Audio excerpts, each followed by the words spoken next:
Good evening, ballers. Welcome to our first live episode of Big Balls Fantasy Football, the show by real fantasy football fans for real fantasy football fans. I am your host, 20-year fantasy veteran and lifelong Bears fan, Greg Reifsteck. And I am your co-host, Jenilee Borek, a 10-year fantasy veteran and a Chicago Bears fan. And together we are the beauty and the beast of fantasy football experts. All the drafts are done. It's finally week one, and it's time to have some fun. And apparently the beast can rhyme now. Yeah. Maybe one more time. Not one more time? Okay, I'm good. I'll finish it up. I'm so bad. I'm bad at freestyling, everybody. I'm sorry. So the NFL is finally here. We are in week one, and Thursday night is the big NFL kickoff game. We have Wacko Flacco and the rebuilt Ravens defense versus Peyton Manning and his new weapons. Wes Welker is one of them. Then the game I think everybody's going to be watching is Monday Night Football. This matchup is crazy, and it is a fantasy player's wet dream. You have Michael Vick with his co-star, LaShawn McCoy. You have two running machines there, and then you have the newly activated RG3 and his new bionic leg with his co-star, Alfred Morris, going mano a mano. It's going to just be points crazy. So, speaking of that matchup, we're going to give you guys a little bit of a debate, the Vick or RG3 debate in our use 'em or lose 'em, because we want to tell you who to get in your lineup so that you don't have those points just stored on your bench. Exactly, right? Exactly.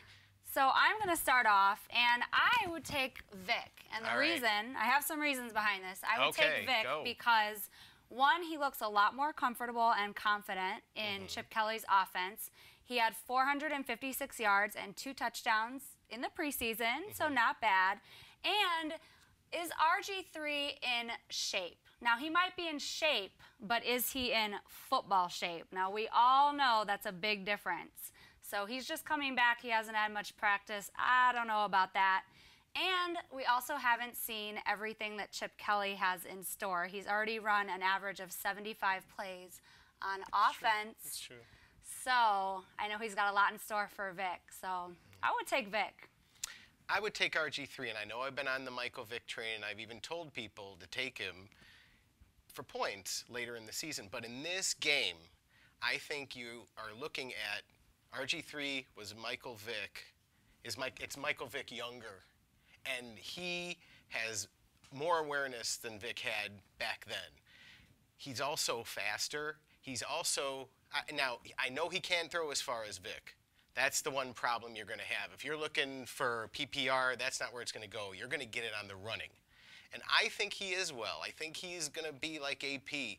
I don't think they wouldn't put him on the field if they didn't think he was going to be good. I think he's going to be the bionic man of this year. I'm calling it. I'm calling that he's going to be the bionic man of this year. Maybe, but are they going to have him run as much? Because do they want to risk him? I think they're going to have to, because they know he's not the most. He doesn't have the long ball. He's an accurate passer on the short, but not really on the long. But, I mean, he has that mental awareness. That's the one problem, is he tends to pull the ball down a little bit too quick. But that's still going to work out for you in PPR, not in PPR, but in the running game, because he's going to take off down the field. He's going to get you running points. Well, we shall see. We shall see. That's going to be a big matchup Monday night. All right, so which one of us won this debate? Tweet us at BigBallsFBall and post to us on our Facebook page. Tell us which one of us won. So, after the short break, Jenilee's going to give us her week one. We're finally in week one of the NFL. I'm so excited. Yay! She's going to give her week one real men. Stay tuned.